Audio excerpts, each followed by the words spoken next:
These are the talismans we were promised. Yes, and I made a quick count. There are far more than we could have hoped for. Enough to outfit an entire company of soldiers, in fact. Considering the involved process, that they were able to manufacture so many in such a short span of time is nothing short of a miracle. Once we have distributed them to our allies in Eorzea and the Far East, we'll have a fighting chance to bring down the other spires, just as we did with the Tower of Zot. Or we could use them to invade Garlemald proper, and strike directly at the Telophoroid's base of operations.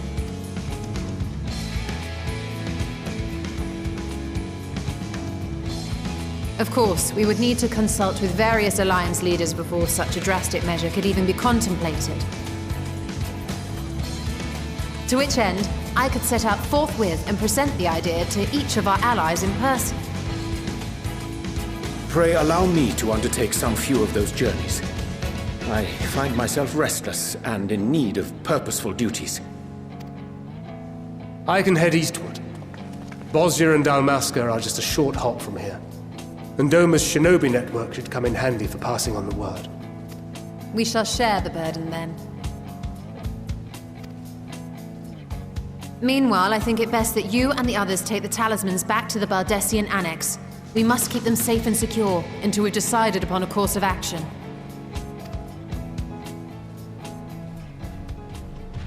Please, I must speak with you.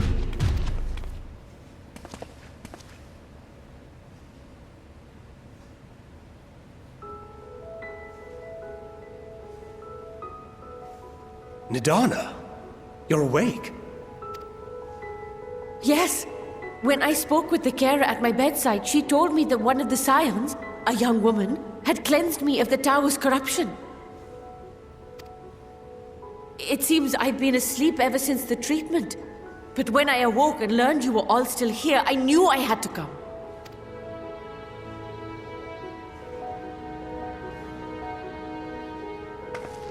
As you said, Nidana was captured only recently. Such a brief exposure is swiftly cured, so I tended to her before we gathered at Megaduta. And I am truly grateful that you did. I cannot thank you enough. All of you, for everything you've done. Destroying the tower, rescuing our people. You've saved Thavnair from an awful fate.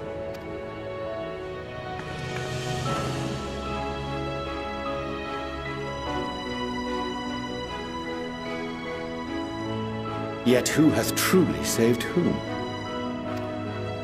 Due in no small part to thine inspirational courage, the alchemists were successful in reproducing warding scales of proven efficacy.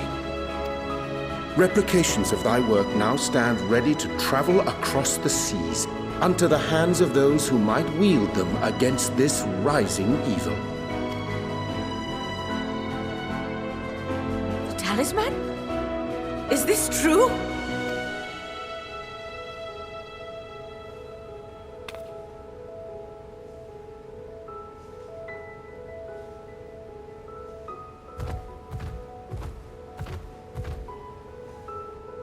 Oh, I was so groggy from sleep. I didn't even think to ask. Oh, our great work sent across the seas. It was worth it. Oh, it was all worth it.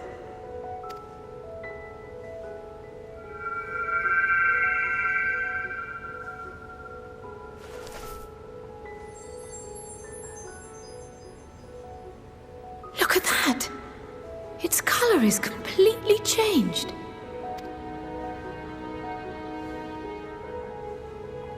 What do you have there?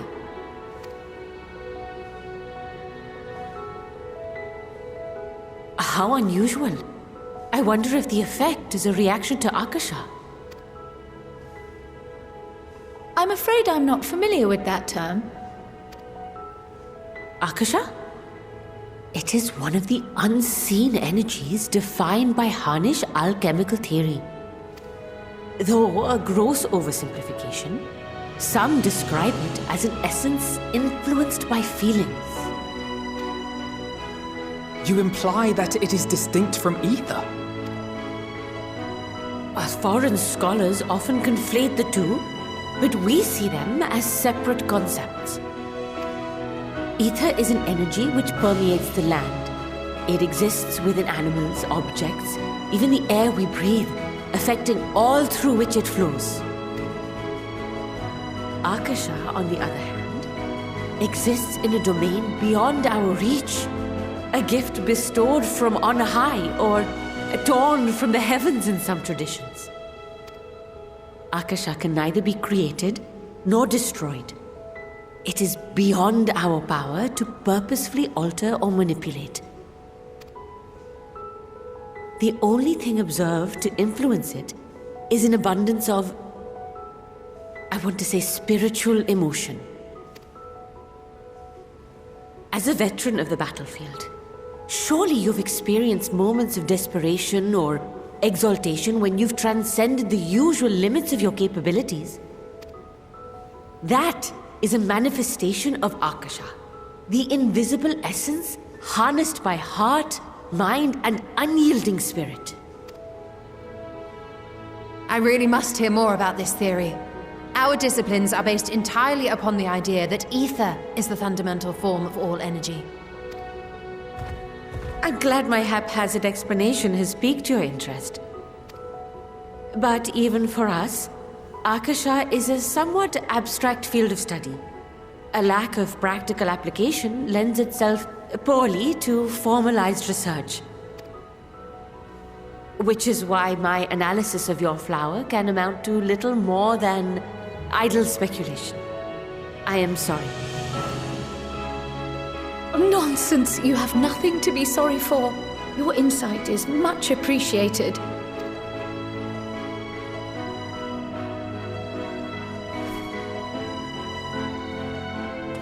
Shall we depart for Charlian then? I will see to it that the talismans arrive at the Annex.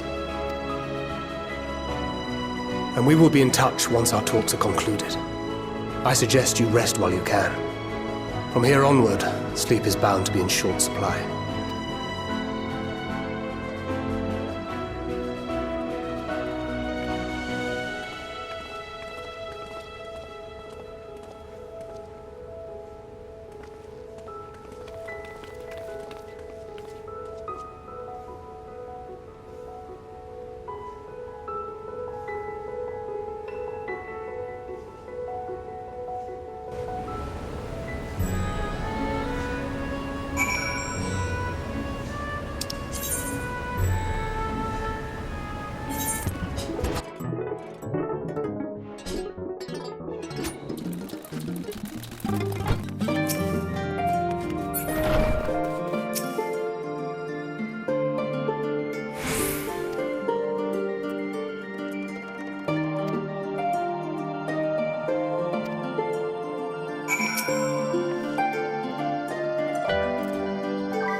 Take heart and protect them well.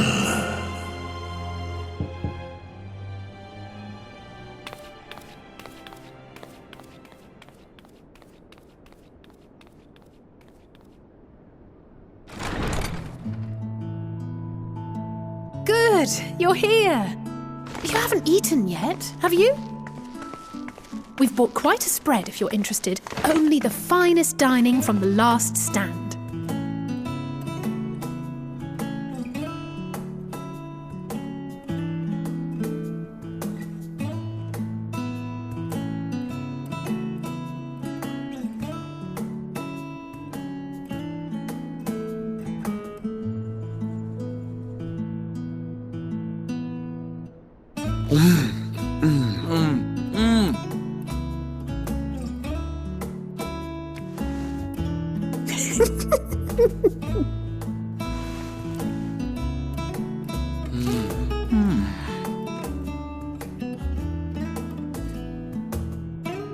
Lest you wonder, we invited Estinian as well. The rather grim-faced, "No, thank you."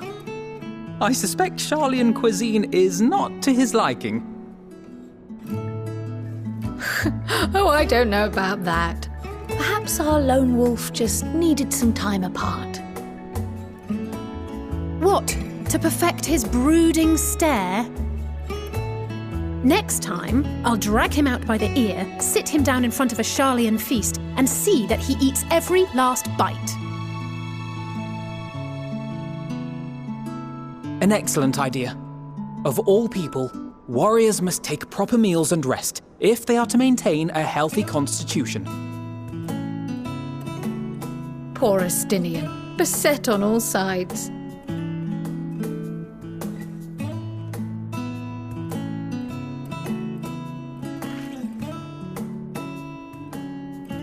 Speaking of one's physical condition, Mistress Cryle, I hear you've recently played literal host to Heidelin herself.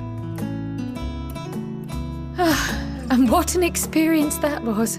Tiring, yes, but no lasting harm done. If anything, I should have liked to speak with her longer. I've not felt a hint of her presence since. Heidelin instructed you to carry that flower, yes?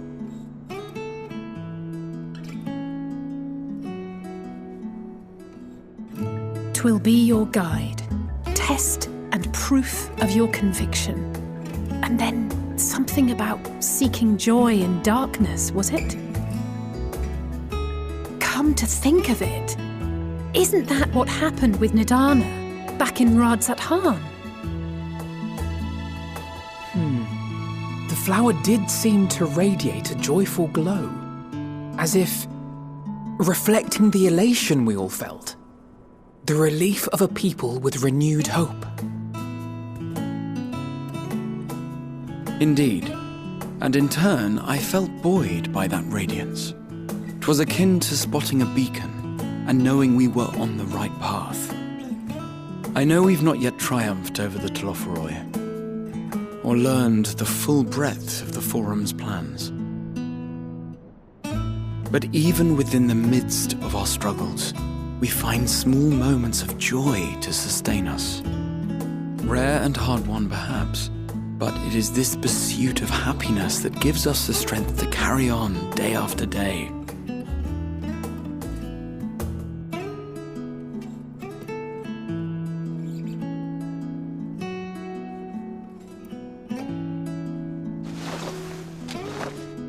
Hey, that's mine. To the swift the spoils.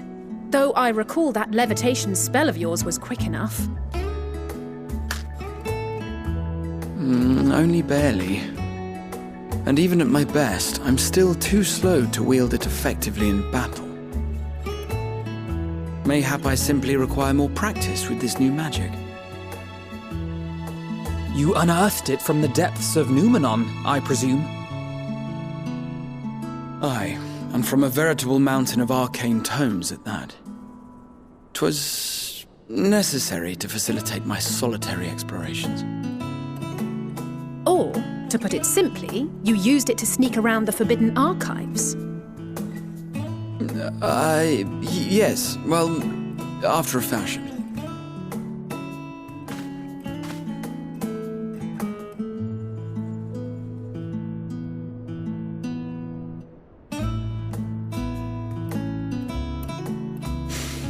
They're tall, you see. The shelves, they're too tall for me. And I could hardly move the library's platforms without attracting attention now, could I?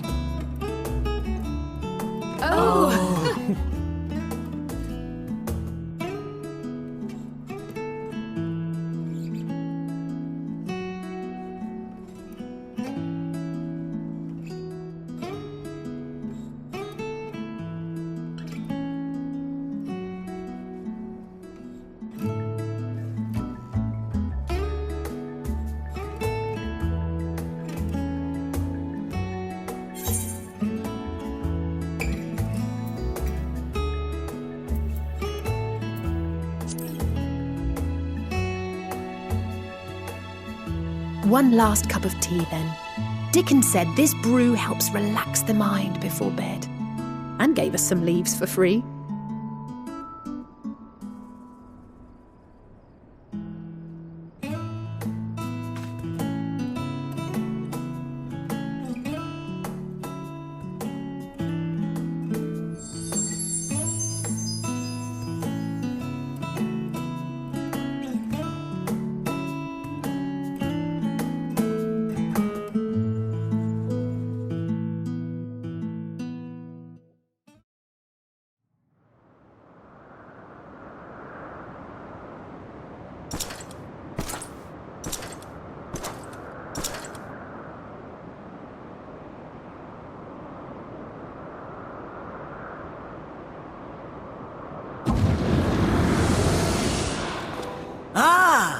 Enjoying the bracing cold, I see. Do you not own a warm coat or a cloak? Something in fur? Or fashioned from the skins of your enemies?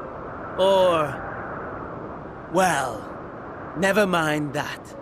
I come to you once more as the bearer of bad news.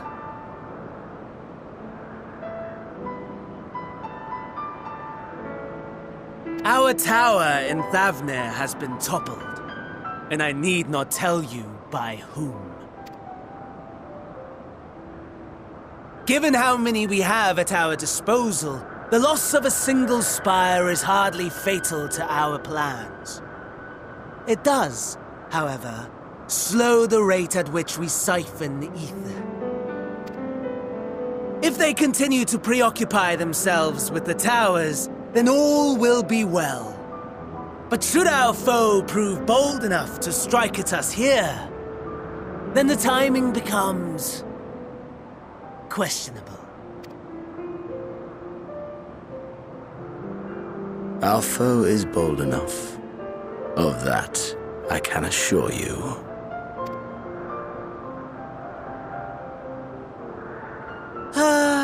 Yes, very well then. I suppose I must prepare a proper welcome. Honestly, talk of your nemesis is the only thing you seem to enjoy.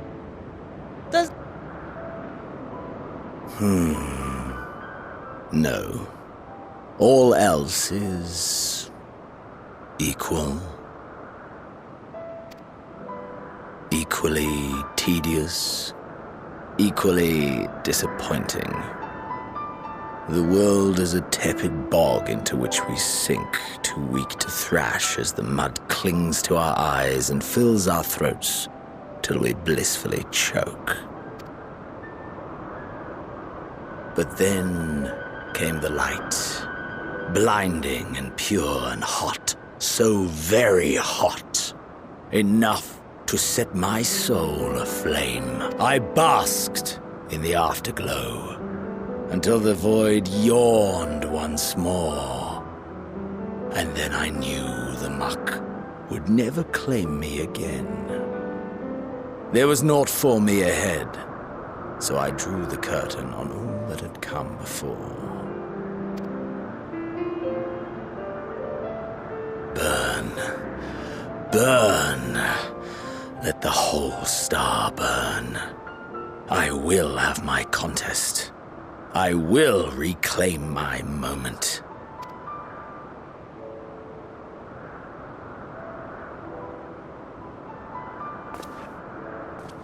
How wonderful that the emptiness of death has not dissuaded you from committing your life to its pursuit once more. I don't know whether to envy you or pity you. You question my disinterest, but what of yours? Despite your noisome antics, I sense you take little pleasure in this endeavor. Mercy, my lord. Such pointed barbs from one who barely acknowledges my existence. Nevertheless, you are mistaken. For I do find this part somewhat enjoyable. You see, when I was mortal, I would always have the same dream. It was a fragmented thing, disjointed, All the faces incomplete. The setting, too, was unknown to me. So I thought it simply a fantasy of my sleeping mind. Until one day, I realized it was showing me the truth. Much as your dream of the final days enlightened you.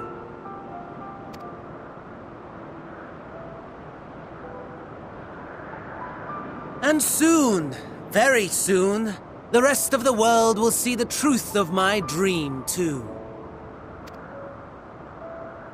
Yes, I think that is something we can both enjoy.